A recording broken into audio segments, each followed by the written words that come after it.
तो जय हिंद दोस्तों। आज हम अपन फिर से हैं जो भारत को भूगोल पढ़ रहे थे उके आगे के लाने कछु शब्दावली है। यदि अपन बस शब्दावली पढ़ लेना तो अपन को भूगोल पढ़ने में बहुत सहूलियत हुई है। ठीक है। अच्छा, तो अभी तक अपन ने पृथ्वी की उत्पत्ति और विकास, जीवन की उत्पत्ति और विकास, उसके बाद अपन ने पृथ्वी का महाद्वीपीय विखंडन, इतना अपन ने कर लिया था। ठीक है। अच्छा, अभी से हम बोलते जा रहे हैं आप लोगों से कि आप लोग अपने पास में भारत का, वर्ल्ड का और एमपी का मैप रखिए। जैसे अभी अपनी क्लास चल रही है भारत की, तो हम थोड़ा सा वर्ल्ड से लेकर यानी पृथ्वी की उत्पत्ति से लेकर अपने भारत पर कल पहुंच चुके थे। ठीक है।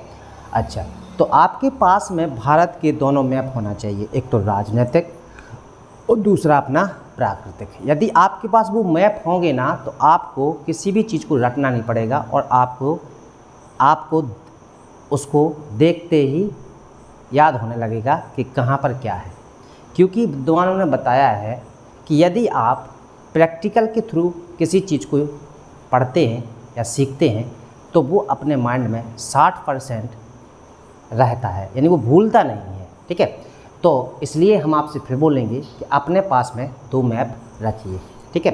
अच्छा, तो आगे के पढ़ने के लिए अपन को जो भारत का भूगोल है, मैंने सोचा कि मुझे क्या करना चाहिए। तो पहले मैंने सोचा कि क्यों ना हम उस शब्दावली को पढ़ा जाए जो शब्दावली अपन को बहुत ज़्यादा अनिवार्य रूप से ज़रूरत है। यदि हम इन शब्दों को समझ लेते हैं तो आपके पढ़ने में बहुत ज़्यादा सहूलियत होगी और हम जो बताएंगे तो हमें उस टाइम बताना नहीं पड़ेगा जब आपको थोड़ी थोड़ी सी बातें होती हैं, छोटी छोटी बातें होती हैं जो आपको पता होना चाहिए। अच्छा, तो शब्दावली की स्टार्टिंग करते हैं अपन कहाँ से, तो आते हैं अपने शब्दों पर। ठीक है। तो सबसे पहले आपको दिख रहा होगा अपसादी सेल। क्या दिख रहा है आपको? अपसादी सेल। अपसादी सेल क्या होती हैं? ठीक है। यदि हम अपसादी सेल के बारे में बात करें तो आपको बता दें कि इस पृथ्वी पर जो चट्टानें हैं, ठीक है, आग्नेय चट्टानें, अपसादी चट्टानें, कायांतरित चट्टानें, ये मुख्य रूप से चट्टानों के प्रकार हैं। यदि हम अपसादी चट्टानों की बात करते हैं तो उसके लिए हमें थोड़ा सा आपको समझना पड़ेगा। समुद्र में या पानी में स्थित जो अवसाद होते हैं, यानी कि जैसे आपको पता होना चाहिए सीप हो गया, मूंगा हो गया, ठीक है, और शंख हो गया, जो जीव होते हैं वो जीव के मर जाने के पश्चात उनके जो अवशेष बचते हैं वो समुद्र के तल पर इकट्ठे होते जाते हैं और कई 100 सालों तक इकट्ठे होते जाते और एक ऐसा रूप ले लेते हैं जिसको हम अपसादी सेल के रूप में जानते हैं। तो हमने देखा कि जो अपसादी सेल है ये समुद्र में पाए जाने वाले अपशिष्ट पदार्थ, समुद्र में पाए जाने वाले अवशेषों का तल में जमा होना, यानी जो जल तल में, समुद्र तल पर क्या हो जाता है, जमा हो जाते हैं और वे एक पर्वत का रूप ले लेते हैं, उनको बोलते हैं अपन कौन सा? अपसादी सेल है। ठीक है। एक बात तो क्लियर हो गई। चलो आगे आते हैं दूसरे शब्द पर, अधिवृद्धि। ठीक है। अच्छा, अधिवृद्धि का मतलब क्या है? ठीक है, यानी कि किसी चीज़ का पूरा होना। क्या कहलाता है अधिवृद्धि? किसी चीज़ का पूरा होना। यानी इसके लिए ऐसा समझना पड़ेगा, मान लें कि 1-2 स्थान है, ठीक है, और यहाँ पर एक गहराई है, तो अवशेषों का यहाँ पर जमा होते जाना और उसकी क्या होते जाना? पूर्ति होना, उसकी क्या होना? पूर्ति होना। तो ये अपना सरफेस बनता जाता है। क्या बन जाता है? सरफेस बनता जाता है। इस सरफेस बनने की क्रिया को ही हम अधिवृद्धि बोलते हैं। क्या बोलते हैं? अधिवृद्धि बोलते हैं। तो अधिवृद्धि समझ में आई? अधिवृद्धि का मतलब है एक खाई जैसा स्थान जिसमें कूड़ा करकट अवशिष्ट पदार्थ जमा होते जाएं और एक परत वो हिस्सा क्या होते जाए, पूरा भरता जाए। तो उसमें होने वाली वो क्रिया होती है, उसे बोला जाता है क्या, अपना अधिवृद्धि। ठीक है, तो हमने दूसरा शब्द देख लिया अधिवृद्धि। तो अधिवृद्धि आपको याद हो गया ना, चलो ठीक है। अब आते हैं अपक्षय। किस पे आते हैं? अपक्षय पर।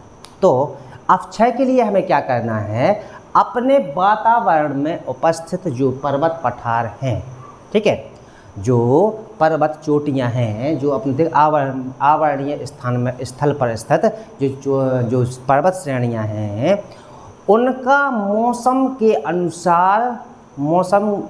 के अनुसार उनका टूटना, उनका क्या, उनका टूटना ही अपक्षय कहलाता है। इतना याद रखना, ठीक है। क्या है कि अपक्षय अपरदन ये दोनों अलग क्रिया है, ठीक है। अपक्षय में क्या होता है, जो अपना वातावरणीय जो ऊंचे ऊंचे स्थलखंड होते हैं, यानी जो ऊंची ऊंची पहाड़ियाँ चोटियाँ होती हैं, मौसम के प्रभाव के कारण उनका क्षय होना, क्या होना, उनका टूटकर नीचे आना, वो अपना क्या कहलाता है, तो उसको हम अपक्षय बोलते हैं। क्या बोलते हैं? अपक्षय बोलते हैं, ठीक है। अच्छा, तो अपक्षय हमने देख लिया। तो अपक्षय में हमने क्या किया कि भूपृष्ठ पर, किस पर, भूपृष्ठ पर मौसम के अनुसार पर्वत या चोटियों का टूटना क्या कहलाता है अपना, तो अपक्षय कहलाता है, ठीक है। अच्छा, अपक्षय के बाद आ जाते हैं हम कहाँ पर, अपरदन पर। कहाँ पर आ जाएंगे अपन, तो अपरदन पे आ जाते हैं, ठीक है। तो अगर यदि हम अपरदन की बात करते हैं, यदि हम अपरदन की बात करते हैं, तो आपको बताएं हम कि किसी उच्च स्थल का धीरे धीरे उसका क्षरण होना या उसका कटना, तो किसके माध्यम से, या तो वो जल के माध्यम से होगा, या हवा के माध्यम से होगा, ठीक है, या वायु के माध्यम से होगा। तो उच्च स्थल का धीरे धीरे क्षरण होना और उसका मिट्टी में मिल जाना, यानी उसको कट के क्या होना, उसका मिट्टी में मिल जाना, धीरे धीरे उसका क्षरण होना, यानी उच्च स्थल का धीरे धीरे कटकर क्षरण होते जाना ही अपना अपरदन कहलाता है। क्या कहलाता है? अपरदन कहलाता है। तो अपक्षय में क्या होता है, मौसम के अनुसार पर्वत चोटियों का टूटना अपक्षय कहलाता है, यानी उसका कोई हिस्सा टूटा और नीचे आ गया, ठीक है, तो वो क्या कहलाएगा, अपना अपक्षय। और अपरदन में क्या होगा, उच्च स्थल का धीरे धीरे हिस्सा टूटकर का होना, कम होते जाना ही अपना क्या कहलाता है, अपरदन कहलाता है, ठीक है। अच्छा, इसके बाद आ जाते हैं अपन कहाँ पर, अपनति पर। कहाँ पर आएंगे, अपनति पर। एक इम्पोर्टेंट पॉइंट है, तो पृथ्वी के क्षैतिज हलचलों के कारण, यानी पृथ्वी में क्षैतिज हलचलों के कारण, पृथ्वी में क्षैतिज हलचलों के कारण ऊंचाई पर बलन पड़ना। क्या पड़ना, बलन पड़ना। बलन का मतलब है, इसके लिए तो क्या होना चाहिए, पर्वत चोटियाँ होनी चाहिए।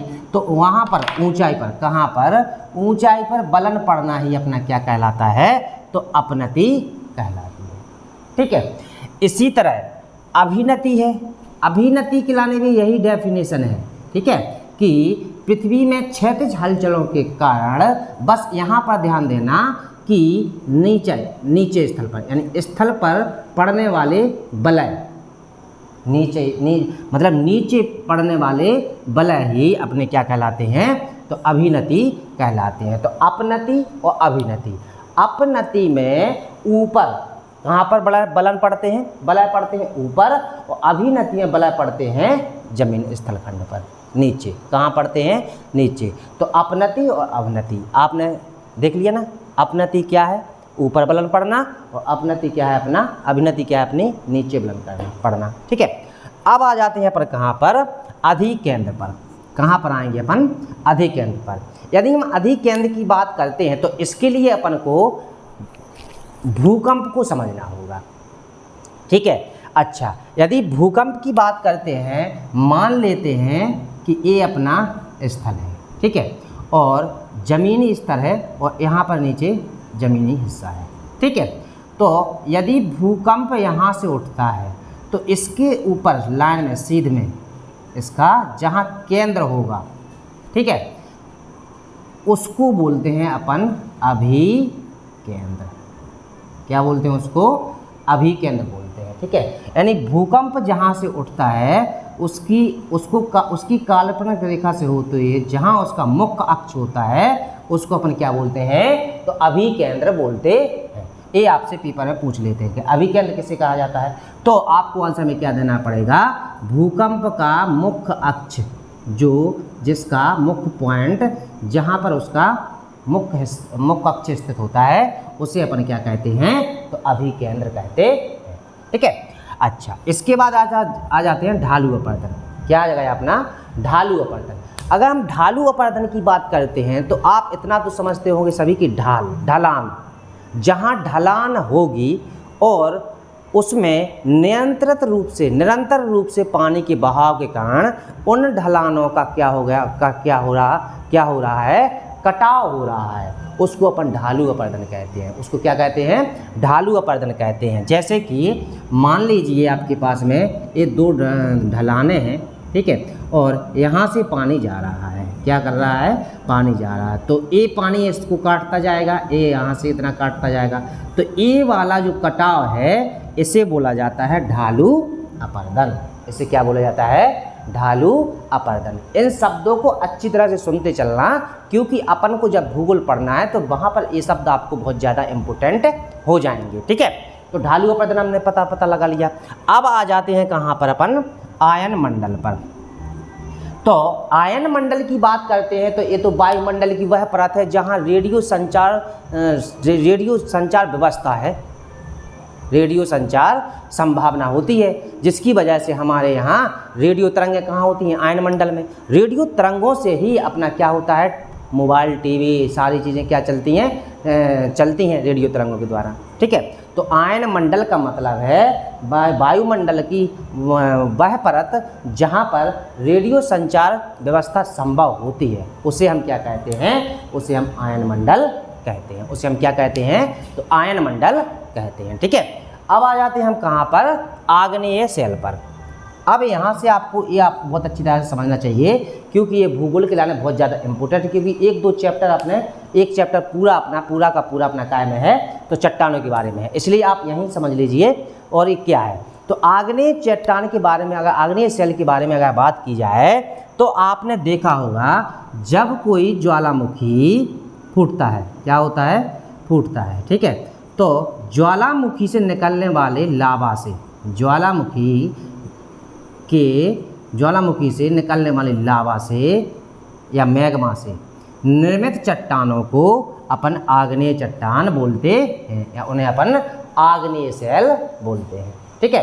तो हमें पता चल गया कि आग्नेय शेल किसे कहते हैं? तो ज्वालामुखी के उद्गार के समय निकलने वाले मैग्मा से जिन चट्टानों का निर्माण होता है उन्हें अपन आग्नेय शेल कहते हैं, ठीक है। समझ में आ गया ना? चलो आगे आते हैं। अच्छा, इसके बाद आ जाते हैं उत्खात भूमि पर। यदि हम उत्खात भूमि की बात करते हैं, किसकी बात करते हैं? उत्खात भूमि की बात करते हैं, तो एक ऐसा मैदान स्थल पर जहाँ पर बहुत सारी नदियाँ निकलती हैं, और वो नालियों का निर्माण कर लेती हैं, अपनी घाटियों का निर्माण कर लेती हैं। जैसे जिस स्थान पर, जैसे मान लीजिए कि ये अपना स्थल है, ठीक है। एक नदी ऐसे चली गई, एक नदियाँ ऐसे चली गई, एक नदियाँ ऐसे चली गई, एक नदियाँ पास में, ठीक है। तो क्या होगा? ये नदियाँ अपने साथ इस मिट्टी को काटती जाएंगी। क्या कहती जाएंगी? मिट्टी को काटती हुई चली जाती हैं। तो यहाँ की जो मिट्टी जो अपना घाट बचता है, घाटी स्थल बचता है, इसी भूमि को बोला जाता है उत्खात भूमि। इसको क्या बोला जाता है? उत्खात भूमि। तो ऐसा समझ लेते हैं, जहाँ पानी की बहुत सारी धाराओं के द्वारा नालियों का निर्माण हो जाता है और बीच बीच में मिट्टी बचती है, बीच बीच में जो ज़मीन बचती है उसी ज़मीन को बोला जाता है उत्खात भूमि। ठीक है, ये आपके लिए इम्पोर्टेंट है, आप याद करते चलना। ठीक है, उत्खात भूमि किसे बोला जाता है? तो जहाँ बहुत सारी नदियाँ हो, चाहे पानी की धाराएं हो, मिट्टी के कटने के कारण बीच बीच में जो मैदान बच जाता है उसे ही बोला जाता है क्या? उत्खात भूमि। क्लियर हो गया ना? चलो आगे बढ़ते हैं। अब आ जाते हैं कहाँ पर? कायांतरित शैल पर। कहाँ आ गए अपन? कायांतरित शैल पर। अभी यार हमने बताया कि आग्नेय चट्टानें, अपसादी आग्नेय चट्टानें, अपसादी चट्टानें और कायांतरित चट्टानें, इन्हीं का रूपांतर, यानी आग्नेय चट्टानों का रूपांतरित रूप ही है कायांतरित चट्टानें। लेकिन कैसे? तो हम आपको बताएं कि जो अपनी आग्नेय चट्टानें हैं, कौन सी? आग्नेय तथा अवसादी चट्टानें, अवसादी चट्टानें, इनमें भयानक दबाव के कारण, इनमें बहुत अत्यधिक दबाव के कारण ये चट्टानें जिस सेल में बदलती हैं उनको ही बोलते हैं कायांतरित चट्टानें या कायांतरित सेल। तो आपने याद कर लेना, इम्पोर्टेंट है, पेपर में पूछा जाता है। ठीक है, कायांतरित सेल किसे बोला जाता है? तो आग्नेय सेल तथा अपसादी सेल है, चाहे आग्नेय सेल हो या अपसादी सेल हो, इनमें अत्यधिक दबाव के कारण होने वाले रूपांतरण के द्वारा जिन सेलों का निर्माण होता है उन्हें ही अपन कायांतरित सेल बोलते हैं। उन्हें अपन क्या बोलते हैं? कायांतरित सेल बोलते हैं। ठीक है, अच्छा, इसके बाद आ जाते हैं हम कहाँ पर? तो घाटी हिमानी। कहाँ पर आ जाएंगे अपन? घाटी हिमानी। यदि हम घाटी हिमानी की बात करते हैं तो घाटी हिमानी के लिए थोड़ा आपको समझना पड़ेगा। घाटी और हिमानी, हिमानी का मतलब होता है बर्फ। ठीक है, तो ये हमें कहाँ पर मिलेगी? ऊंचाई पर। तो अपन को अपने उत्तर में जो हिमालय पर्वत है, यहाँ पर क्या है? पर्वत श्रेणियाँ हैं और बर्फ जमी हुई है। ठीक है, तो घाटी हिमानी किसे बोला जाता है? कि ऊंचाई पर स्थित पर्वत श्रेणियाँ या चोटियाँ जिनके ऊपर बर्फ रखी हुई है, वो बर्फ क्या होता है? जब खिसकती है तो उसके खिसकने के कारण जो बर्फ के टुकड़े नदियों के रूप में बहते हैं, बर्फ के टुकड़े नदियाँ के रूप में बहते हुए जाते हैं, उसी को बोला जाता है घाटी हिमानी। उसे क्या बोला जाता है? घाटी हिमानी। ठीक है, यानी कि ऊंचाई पर स्थित जो बर्फ़ होती है, उस बर्फ़ के खिसकने से या टूटने से नदियों में बहकर जो बर्फ बहती है उन्हीं को बोला जाता है क्या? घाटी हिमानी।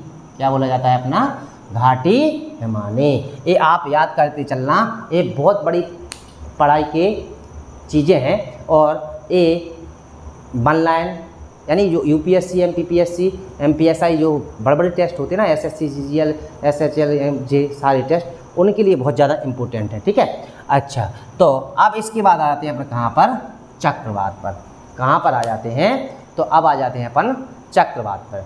यदि हम चक्रवात की बात करते हैं, किसकी बात करते हैं? यदि हम चक्रवात की बात करते हैं तो चक्रवात बनते कहाँ पर हैं? ठीक है, तो उसके लिए आपको थोड़ा सा समझना पड़ेगा। यदि हम चक्रवात की बात करते हैं तो इस पृथ्वी पर वायुमंडल तो सारी जगह है। ठीक है, अच्छा, जहाँ पर जिस वायुमंडलीय क्षेत्र में निम्न वायुदाब क्षेत्र बन जाता है, कहाँ? यानी ऐसा वायुमंडलीय क्षेत्र जहाँ निम्न वायुमंडलीय क्षेत्र बन जाता है। ठीक है, उसको पूरा करने के लिए जो हवाएं होती हैं वो केंद्र की ओर बहने लगती हैं। तो वैसी स्थिति में बनने वाला गोलाकार आकृति अपनी चक्रवात कहलाती है। यानी चक्रवात के लिए हम कैसे करेंगे? आपने देखा होगा चक्रवात के लिए कि ये अपना केंद्र हो गया, ठीक है, और ये अपना बाहरी क्षेत्र हो गया। तो इसमें क्या होता है? जो हवाएं निम्न वायुदाब की ओर चलने लगती हैं, कैसी चलती हैं? उच्च वायुदाब से निम्न वायुदाब की ओर चलने लगती हैं। तो ऐसी जो स्थिति बनती है घुमावदार, इसको बोला जाता है चक्रवात। इसको क्या बोला जाता है? चक्रवात बोला जाता है। चक्रवात तो समझ में आ गया, तो प्रति चक्रवात क्या होता है यहीं पर ये भी बता दे रहा है। तो प्रति चक्रवात होता है जब हवाएं केंद्र से बाहर की ओर चलने लगती हैं। कहाँ चलने लगती हैं? बाहर की ओर चलने लगती हैं, तो उसे बोलते हैं अपन प्रति चक्रवात। ठीक है, तो आप याद रख लेना इस चीज़ को। जब हवाएं, वैसे तो हम आपको बताएं हवाएं हमेशा उच्च दाब से निम्न दाब की ओर चलती हैं, तो ऐसी कंडीशन में जब हवाएं उच्च दाब से निम्न दाब की ओर चलती हैं तो ऐसी कंडीशन में क्या बनेगा? अपना चक्रवात। ठीक, और जब हवाएं निम्न दाब से जो भर जाती हैं, जैसे वो उच्च दाब में बहुत बड़ी कहानी है, हम शॉर्ट में बता दे रहे हैं कि जब हवाएं वो भर जाती हैं फिर हवाएं क्या करती हैं? निम्न से उच्च की ओर भगती हैं, निम्न से बाहर की ओर भगती हैं, तो तब उसी स्थिति में बना अपना कौन सा? प्रति चक्रवात। वह स्थिति में कौन सा बना था अपना? तो प्रति चक्रवात बनता है। ये आपके लिए अभी अपन को जब भारत का भूगोल पढ़ेंगे तो उसमें मौसम के रूप में बहुत ज़्यादा अनिवार्य, बहुत ज़्यादा आवश्यक चीज़ें हैं ये चीज़ें, इसलिए आप इनको अच्छी तरह समझते चलना। तो चक्रवात और प्रति चक्रवात समझ में आ गया ना। चलो, इसके बाद आ जाते हैं हम अपन छत्रक सेल पर। कहाँ पर आ जाएंगे अपन? छत्रक सेल पर। अच्छा, यदि हम छत्रक सेल की बात करते हैं तो आपको शब्द से पकड़ना चाहिए। छत्रक का मतलब है छत्ते जैसी आकृति। कैसी? छत्ते जैसी आकृति। अब आप दिमाग लगाओ, छत्ते जैसी आकृति बनने कहते हैं, तो बनने तो अपनी स्थल जमीन ही पे है, तो छत्रक जैसी स्थिति के लाना है। पहले तो हम डेफिनेशन बता दें कि हवा पवन अपर्दन के कारण स्थल में होने, स्थल आकृति में बन, स्थल आकृति का छत्ते के रूप में बनना, छाते के रूप में बनना ही छत्रक सेल कहलाती हैं। अब छत्रक सेल बनती कहते हैं। अगर हम छत्रक की बात करते हैं तो इसके लिए आपको याद करना पड़ेगा रेगिस्तान को। किसको? रेगिस्तान को। ठीक है, क्योंकि वहाँ पर आप देखेंगे तो ऐसी आकृति बनती हैं। ठीक है, क्योंकि जो हवा चलती है बगल से तो काटती जाती हैं। ठीक है, तो ये वाली छत्ते जैसी आकृति बन जाती है। ठीक है, तो इस आकृति को बोला जाता है अपन क्या? छत्रक सेल। क्या कहलाता है? छत्रक सेल। तो सीधा सीधा सिंपल सा फंडा है कि पवन अपर्दन के द्वारा ही छत्रक सेलों का निर्माण होता है। एक क्वेश्चन पेपर में पूछ लेंगे आपसे। ठीक है, तो जब पवन हवा रेत को काटती हुई जाती है तो छत्रक जैसी आकृति ज़्यादातर हमें देखने के लिए रेगिस्तान में मिलती है। कहाँ मिलती है? रेगिस्तान में मिलती है। तो हमने क्या देख लिया? छत्रक सेल हमने समझ लिया। ठीक है, अब इसके बाद आ जाते हैं अपन कहाँ पर? जल चक्र पर। यदि हम जल चक्र की बात करते हैं, किसकी? यदि हम जल चक्र की बात करते हैं तो पानी का जल, थल और वायु, याद रखना, पानी का जल, थल, वायु में परिसंचरण होना ही अपना जल चक्र कहलाता है। तो इसके लिए आपको थोड़ा समझना पड़ेगा कि ये तीन चीज़ें कैसे यूज होती हैं। तो आपने देखा है जल स्थल पर है, बाष्प के रूप में हवा में चला गया, वर्षा के रूप में फिर से कहाँ पर आ गया? स्थल पे आ गया। तो जल बाष्प के रूप में कहाँ चला गया? हवा में, फिर जैसे कहते हैं वर्षा के रूप में कहाँ पर आ गया? स्थल में। इसी को बोलते हैं अपन क्या? जल चक्र। इसको क्या बोला जाता है? जल चक्र बोला जाता है। अब यहाँ पर देखो बेटा, अगला जो इम्पोर्टेंट है ज्वार भाटा, ये आपसे जरूर 101% पूछते हैं। ठीक है, यदि हम ज्वार भाटा की बात करते हैं तो इसके लिए पहले तो हम डेफिनेशन बता दें आपको कि चंद्रमा की आकर्षक शक्ति के कारण, किसकी? चंद्रमा की आकर्षक शक्ति के कारण समुद्र का जो पानी होता है, जो लहरें होती हैं, जो अपन बोलते हैं ना लहरें, जो पानी होता है, तो पानी का ऊपर की ओर उठना ज्वार, और जो पानी ऊपर उठकर नीचे की ओर जाता है उसको बोलते हैं भाटा। बिल्कुल गड़बड़ नहीं करना, यानी सीधी सी बात है, ये अपना पानी भरा है तो पानी का ऊपर उठना ये कहलाता है अपना ज्वार, और जब ये पानी नीचे आ जाता है इसको बोलते हैं अपन भाटा। क्या बोलते हैं इसको? भाटा। तो एक दिन में 2 बार ज्वार भाटा होता ही है निश्चित। ठीक है, यानी एक दिन में, ये भी पूछ लेते हैं कितनी बार होता है, तो 2 बार तो ज्वार भाटा होता ही है। ठीक है, अच्छा, तो आप समझ में आ गया ज्वार भाटा क्या कहलाता है। ये आपके लिए बहुत इंपॉर्टेंट है, पेपर में पूछा जाएगा। तो समुद्री स्थल यानी पानी का समुद्री स्थल पर चंद्रमा की आकर्षक शक्ति के कारण पानी का यानी समुद्र सतह पानी का ऊपर की ओर उठना ज्वार, और जब वो उठ के नीचे की ओर चला जाता है उसको बोलते हैं हैं अपन भाटा। क्लियर हो गया ना, तो ज्वार भाटा हमारा क्लियर हो गया। इसके बाद आ जाते हैं हम ज्वार नद पर। कहाँ पर आ जाएंगे अपन, तो ज्वार नद पर। यदि हम ज्वार नद की बात करते हैं तो इसको इंग्लिश में बोलते हैं एस्चुरी। क्या बोलते हैं, एस्चुरी। ज्वार नद हमें कहाँ मिलता है पता है आपको, तो थोड़ा इसकी कहानी थोड़ा सुन लें अपन, सुन लो आप लोग। तो ज्वार नद के लिए जब कोई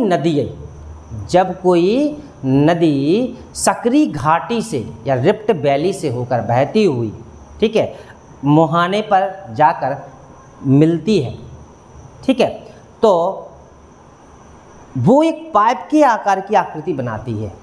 ठीक है, कैसी आकृति बनाती है, पाइप के आकार की आकृति बनाती है, उसको अपन ज्वार नद बोलते हैं। आपको पता होना चाहिए अपने भारत में सबसे बड़ा ज्वार नद का निर्माण करने वाली नदी कौन सी है, तो नर्मदा। और नर्मदा के साथ साथ ताप्ती नदी भी ज्वार नद अर्थात एस्चुरी का निर्माण करती है, क्योंकि ये दोनों नदियां रिफ्ट वैली से होकर बहती हैं। और रिफ्ट वैली बनती है कहाँ, नीचे का स्थल है अपना भारत का, नीचे की ओर धंसा हुआ चट्टानों का स्पेस। ठीक है, यानी वो भी हम समझाएंगे वो कैसे धंसा, कब कैसे क्या होगा, सब बताएंगे आपको। ठीक है, तो नर्मदा और ताप्ती नदी ज्वार नद का निर्माण करती हैं। किसका निर्माण करती हैं, ज्वार नद का निर्माण करती हैं। क्यों करती हैं, उसका रीजन है, बहुत बड़ा रीजन है, उसको हम समझाएं। क्योंकि जो अपना पश्चिमी घाट है ये पूरा का पूरा अपना कैसा है, कठोर पत्थर के रूप में है, इसलिए वहाँ पर जो नदियाँ जाती हैं उस पत्थर को काट नहीं पाती हैं। जब नहीं काट पाती हैं तो जैसी जाती हैं सीधी की सीधी पानी अरब सागर में गिर जाती हैं। तो आपको एक बात जरूर बता दें कि अरब सागर में गिरने वाली सारी नदियां लगभग ज्वार नद का निर्माण करती हैं। और सबसे बड़ा ज्वार नद कौन सी नदी बनाती है भारत की, तो वो है अपनी नर्मदा। कौन सी है, नर्मदा। ठीक है, बात समझ में आ गया ना। तो ज्वार नद अर्थात पानी का एक रिफ्ट में होकर बहकर अरब सागर में गिरना, यानी अपने मुहाने पर जाकर गिरना ही अपना क्या कहलाता है, उस रिफ्ट को बोला जाता है ज्वार नद। मुहाने से लेकर थोड़ी दूर तक उसको बोलते हैं अपन ज्वार नद। ठीक है, अच्छा, इसके बाद आ जाते हैं ज्वालामुखी शंकु। कहाँ पर आ जाते हैं, ज्वालामुखी शंकु। अब ज्वालामुखी शंकु के बारे में हम बात बताएं तो हमने आपको अब हल बताओ कि ज्वालामुखी से जो मैग्मा और लावा निकलता है। ठीक है, अच्छा, जो मैग्मा और लावा निकलता है तो इस मैग्मा और लावा से बनने वाले छोटे छोटे पर्वत क्या कहलाते हैं, ज्वालामुखी शंकु कहलाते हैं। याद कर लेना, ध्यान रखना, शब्द का खेल है, बस शब्द का खेल है। ज्वालामुखी शंकु क्या कहलाते हैं, तो ज्वालामुखी शंकु का मतलब है ज्वालामुखी लावा या मैग्मा के द्वारा बनने वाले छोटे छोटे पर्वत पठार क्या कहलाते हैं, तो ज्वालामुखी शंकु कहलाते हैं।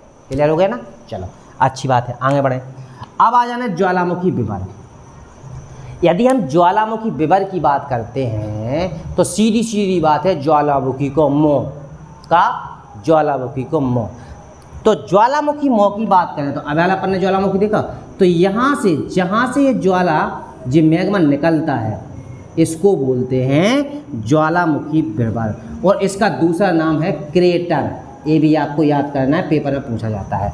तो जहाँ से जिस ज्वालामुखी का उद्गार होता है और जिसके द्वारा वो लावा क्या होता है, निकलता है, उसको बोलते हैं ज्वालामुखी विवर, या उसी को बोलते हैं ज्वालामुखी क्रेटर। ठीक है, तो इसका मुंह क्या कहलाएगा, अपना क्रेटर। और भूकंप का अधिकेंद्र मुंह क्या कहलाएगा, अधिकेंद्र, यानी भूकंप का सीधा पॉइंट जहाँ भूकंप हो रहा है उसका सीधा मुख्य काल्पनिक लाइन, जो मुख्य अक्ष जो स्थल पर होगा उसको बोलते हैं अपन अधिकेंद्र। ठीक है, अच्छा, इसके बाद आ जाते हैं जलवायु। जलवायु वैसे तो आप लोग जानते होंगे, लेकिन हम आपको बता दें इसकी डेफिनेशन क्या है। यदि हम जलवायु की बात करते हैं तो किसी देश विशेष या किसी स्थल पर उपस्थित वर्षा ऋतु, ग्रीष्म ऋतु और शरद ऋतु, यानी जितनी सारी ऋतु हैं एक निश्चित समय पर आती हैं। और जब ये निश्चित समय पर आती हैं तो इनका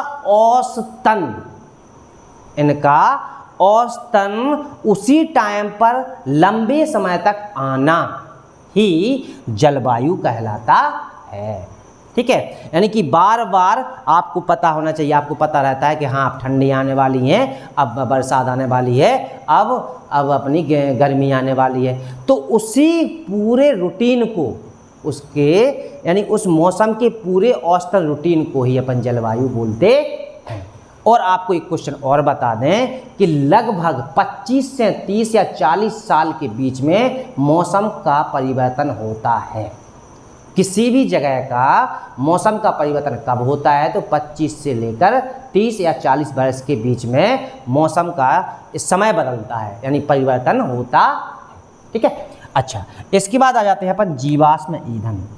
यदि हम जीवाश्म ईंधन की बात करते हैं तो आपको पता है कि कोयला, पेट्रोलियम, प्राकृतिक गैस ईंधन जो अपन को कहाँ से प्राप्त होता है? ज़मीन के खोदने से प्राप्त होता है। इसके लिए हम पिछले वीडियो में थोड़ा सा बताया था। तो जीवाश्म ईंधन का मतलब है ज़मीनी स्तर में, ज़मीनी तल में दबे हुए जीवों के अवशेष, वनस्पतियों के अवशेष, जिनके द्वारा हमें पेट्रोलियम, कोयला और प्राकृतिक गैसों की प्राप्ति होती है, उन्हें ही हम क्या कहते हैं? जीवाश्म ईंधन कहते हैं। ठीक है, अच्छा, इसके बाद चलते हैं अपन कहाँ पर? खनिज अयस्क। यदि हम खनिज अयस्क की बात करते हैं तो उसके लिए भी वही डेफिनेशन है कि ज़मीनी तल में दबे हुए खनिजों के कच्चे अयस्क। कैसे अयस्क? कच्चे अयस्क जो अपना निकाल कर उनको पक्का बनाते हैं। कैसा करते हैं? उनको शुद्धिकरण करते हैं, फिर अपन उसको यूजेबल बनाते हैं। तो जो ज़मीन से निकाले गए कच्चे अयस्क होते हैं उन्हें अपन खनिज अयस्क के रूप में जानते हैं। ठीक है, अच्छा, इसके बाद आ जाते हैं हम कहाँ पर? डेल्टा पर। ये आपके लिए बहुत ज़्यादा इम्पोर्टेंट है और बहुत मायने रखता है। तो हम आपको बता दें कि जो डेल्टा होता है, ठीक है, नदियों के द्वारा जब मुहाने पर पहुंचती है नदियाँ, तो वो कई धाराओं में बट जाती है। ठीक है, अच्छा, जब वो धाराओं में बट जाती है, उन धाराओं के बटने पर ज़मीनी स्तर का त्रिभुज के रूप में प्राप्त होना, यानी जो धारा आती है वो कैसे में धाराएं बट जाती हैं तो वो किससे निर्माण कर लेती हैं? त्रिभुजाकार स्थलखंड का निर्माण कर लेती हैं। उन्हीं को बोला था अपन का डेल्टा। जैसे कि मान लो एक नदी गई, ठीक, और यहाँ पर वो कई धाराओं के साथ बह रही, ठीक है, तो इनके बीच में जो मैदान पड़ा रहता है, इस मैदान की त्रिभुजाकार आकृति को ये अपन क्या बोलते हैं? तो डेल्टा बोलते हैं। क्या बोलते हैं? डेल्टा बोलते हैं। क्या बोलते हैं? तो डेल्टा बोलते हैं। ठीक है, अच्छा, इसके बाद आ जाते हैं ताप कटिबंध। इसके लिए आपको बहुत बड़ी बात है, इसको समझना पड़ेगा ताप कटिबंध को। ताप कटिबंध की बात करते हैं तो आपको पूरी धरती के बारे में समझना पड़ेगा। ठीक है, यदि हम धरती के बारे में आपसे बताएं तो आपको पता होगा कि विषुवत रेखा पर सूर्य की किरणें लंबवत पड़ती हैं और वहाँ पर सबसे ज़्यादा गर्मी पड़ती है। ठीक है, तो जहाँ तक जैसे ही विषुवत रेखा से पर ऊपर जाते हैं और नीचे जाते हैं, वैसे वैसे ताप का स्तर क्या होता जाता है? कम होता जाता है। तो ऐसे ऐसे जो ताप के क्षेत्रों में बांट दिया गया है कि यहाँ पर गर्मी, फिर वहाँ पर, फिर वहाँ पर, फिर ऊपर, इसी तरह नीचे। तो इसके लिए जो ताप कटिबंध है ना, तो ताप के वो क्षेत्र जहाँ पर गर्मी ज़्यादा पड़ती है, जहाँ सूरज की किरणें ज़्यादा तेज पड़ती हैं, तो वहाँ का स्थलखंड कैसा होता है? गर्म एवं तपता है। गर्म एवं तपता है। ठीक है, गर्मी होती है। उन कटिबंधी को ही अपन क्या बोलते हैं? ताप कटिबंध बोलते हैं। इस तरह हमने देखा कि आज हमने कुछ ऐसे शब्दावली के शब्द देख लिए हैं जो अपन को अभी आगे जाके भूगोल में ये बड़ी ज़रूरत पड़ने वाली है। ठीक है, तो आए हम एक बार उसको रिवीजन कर लें, हमें किसी को रटना नहीं है। तो सबसे पहले अपन देखते हैं कौन सा? अपसादी सेल। अब आपको याद करते चलना मेरे साथ 5 मिनट में अपन इसका रिवीजन कर लेते हैं। ठीक है, यदि हम अपसादी सेल की बात करते हैं तो समुद्र के तल पर इकट्ठे होते जाते जो अपसाद होते हैं, उनके द्वारा जिन चट्टानों का निर्माण होता है उनको अपन क्या कहते हैं? तो अपसादी सेल कहते हैं। अधिवृत्ति की बात हमने बोली है आपसे कि जब दो खंडों के बीच में जो गहराई वाले मैदान में अवशिष्ट पदार्थ जमा होकर जमीनी स्तर को बढ़ाते जाते हैं, उसको अपन उस होने वाली क्रिया को क्या बोलते हैं? अधिवृद्धि बोलते हैं। इसके बाद अपन ने अपक्षय देखा था, तो भूपृष्ठ पर मौसम के अनुसार पर्वत या चोटियों का टूटना ही अपना क्या कहलाता है? तो अपक्षय कहलाता है। इसके बाद अपरदन हमने देखा था कि उच्च स्थल यानी कि ऊंचाई किसी भी स्थल का ऊंचा होना और धीरे धीरे उसका छटकर कम होता जाना ही अपना क्या कहलाता है? तो अपरदन कहलाता है। इसके बाद हमने देखी थी अपनति। अपनति में हमने क्या देखा था कि पृथ्वी पर क्षैतिज हलचलों के कारण होने वाले ऊपरी हिस्से में पड़ने वाली बलन को अपन अपनति बोलते हैं। और अभिनति के बारे में हमने क्या बोला था कि डेफिनेशन वही की वही है कि पृथ्वी में क्षैतिज हलचलों के कारण जो नीचे बलन पड़ते हैं उनको अपन क्या बोलते हैं? तो अभिनति बोलते हैं। अधिकेंद्र के बारे में हमने बताया है, इसके लिए भूकंप को याद करना अपन को, किसको? भूकंप को। तो भूकंप का वह केंद्र जो सीधा उसका मुंह केंद्र के सामने अक्ष पर होता है उसे अपन क्या बोलते हैं? तो अभिकेंद्र कह लेते हैं, अधिकेंद्र कहते हैं। ठीक है, उसको क्या बोलते हैं अपन? अधिकेंद्र। क्या बोलते हैं? अधिकेंद्र बोलते हैं। ढालू अपरदन हमने बता दिया था, दो ढलानों के बीच में निरंतर बहने वाले पानी के द्वारा जो कटाव होता है मिट्टी को, उसको अपन ढालू अपरदन बोलते हैं। इसके बाद हमने आयन मंडल आपको बताया था, वायुमंडल की वह परत जहाँ पर रेडियो संचार सुविधा व्यवस्था होती है उसको अपन आयन मंडल बोलते हैं। इसके बाद हमने आग्नेय सेल पढ़ी थी, तो ज्वालामुखी लावा के किसके? ज्वालामुखी लावा के से निकलने वाले लावा से जिन चट्टानों का निर्माण होता है उन्हें अपन आग्नेय सेल कहते हैं। और इनमें जीवाश्म ईंधन नहीं पाया जाता है। जो आग्नेय चट्टानें होती हैं उनमें जीवाश्म ईंधन नहीं पाया जाता है। ठीक है, इसमें खनिज प्राप्त होते हैं। इसके बाद हमने देखा था उत्खात भूमि। उत्खात भूमि के हमने बोला था, जब पानी की धाराएं या बहुत सारी नदियाँ एक दूसरे से थोड़ी थोड़ी दूरी पर जाती हुई मिट्टी को काटती हैं तो बीच बीच में जो मिट्टी का मैदान बच जाता है उसको बोला जाता है उत्खात भूमि। उसको क्या बोला जाता है? उत्खात भूमि। उसके बाद हमने देखा था कायांतरित सेलें। आग्नेय और अपसारी सेलों में जब अत्यधिक दबाव पड़ता है तो ये कायांतरित चट्टानों में बदल जाती है, तो इन्हें हम क्या बोलते हैं? कायांतरित चट्टानें बोलते हैं। इसके बाद बोलते हैं समझा जाता है हमने क्या? घाटी हिमानी। घाटी हिमानी की बात करते हैं तो हमने देखा था ऊंचाई पे स्थित पर्वत श्रेणियां या चोटियां होती हैं जिनके ऊपर बर्फ जमी होती है और वो बर्फ धीरे धीरे खिसक कर नीचे नदियों के रूप में बहने लगती है, तो उसको हम बोलते हैं घाटी हिमानी। इसके बाद हमने देखा था क्या? चक्रवात। चक्रवात के लिए हमने क्या देखा था कि जब निम्न वायुमंडलीय क्षेत्र होता है उसको भरने के लिए उच्च वायुमंडलीय हवाएं बाहर से केंद्र की ओर बहती हैं, तो उसी स्थिति में बनने वाली जो आकृति होती है हवा की वायु की, उसको बोलते हैं अपन क्या? चक्रवात। और जब केंद्र से बाहर की ओर हवाएं बहती हैं, बाहर की ओर हवा जाती है तो बनता है पृथ्वी चक्रवात। इसके बाद हमने देखा था छत्रक सेल। छत्रक सेलों का हमने क्या बोला था? इसके लिए पवन अपरदन याद रखना है, पेपर में पूछा जाता है कि छत्रक सेल का निर्माण किसके द्वारा होता है, तो आपको आंसर देना पड़ेगा पवन अपरदन के कारण। जब पवन अपरदन के कारण हवाओं के द्वारा स्थल खंड कट कर एक छाते जैसी आकृति बना लेता है तो उसको अपन बोलते हैं छत्रक सेल। जी ज़्यादातर देखने के लिए हमें रेगिस्तान में मिलते हैं। इसके बाद आ जाते हैं हम कहाँ पर? जलचक्र। जलचक्र में हमने क्या बोला था? जलमंडल, थलमंडल और स्थलमंडल। पानी का इन तीनों में परिसंचरण होना ही अपना क्या कहलाता है? तो जल चक्र कहलाता है। ज्वार भाटा हमने देखा था, तो ज्वार भाटा हमने बता दिया था कि चंद्रमा में आकर्षण के कारण जो समुद्र तल का पानी का ऊपर उठना और नीचे गिरना, तो ऊपर उठने की क्रिया को अपन ज्वार बोलते हैं, नीचे गिरने की क्रिया को अपन भाटा बोलते हैं। इसके बाद हमने देखा था ज्वार नदी के बारे में हमने बोला ना, रिप्ट स्थान यानी रिप्ट स्थान या धसा हुआ स्थान, जो नदिया का मुहाना होता है जहाँ नदियाँ गिरती है तो वहाँ पर जो लंबी एक नाली के समान यानी पाइप के समान आकृति बनती है उसको अपन ज्वार नदी बोलते हैं। उसी को इंग्लिश में एस्चुरी बोलते हैं। अपने यहाँ भारत में सबसे बड़ी एस्चुरी का निर्माण करने वाली नदी कौन सी है? तो नर्मदा है। और दो नदी ऐसी हैं जो एस्चुरी से होकर बहती है यानी रिफ्ट वैली से होकर बहती है, वो है नर्मदा और ताप्ती। अच्छा, इसके बाद चलते हैं पर कहाँ पर? ज्वालामुखी शंकु पर। ज्वालामुखी शंकु पर हमने बोला था, आपको बताया था कि ज्वालामुखी उद्गार से जो लावा या मैग्मा निकलता है उसके द्वारा छोटे छोटे पर्वत पठार बन जाते हैं, उनको ही बोला जाता है ज्वालामुखी शंकु। इसके बाद हमने देखा था क्या? ज्वालामुखी विवर। इसके बाद हमने क्या बोला था? ज्वालामुखी विवर। ज्वालामुखी विवर का मतलब है ज्वालामुखी का मुंह जहाँ से लावा निकलता है, उसी को अपन क्रेटर के नाम से भी जानते हैं। इसके बाद आ जाते हैं हम कहाँ पर? जलवायु पर। जलवायु के बारे में मैंने बताया था, जब लगातार मौसम में वर्षा, ठंडा, गर्मी, ये सारी चीज़ें एक निश्चित रूप से समय समय पर चलती रहती हैं तो उनके औसतन एक टाइम पर आती रहती हैं। ऐसे ही क्रम को ही अपन क्या कहते हैं?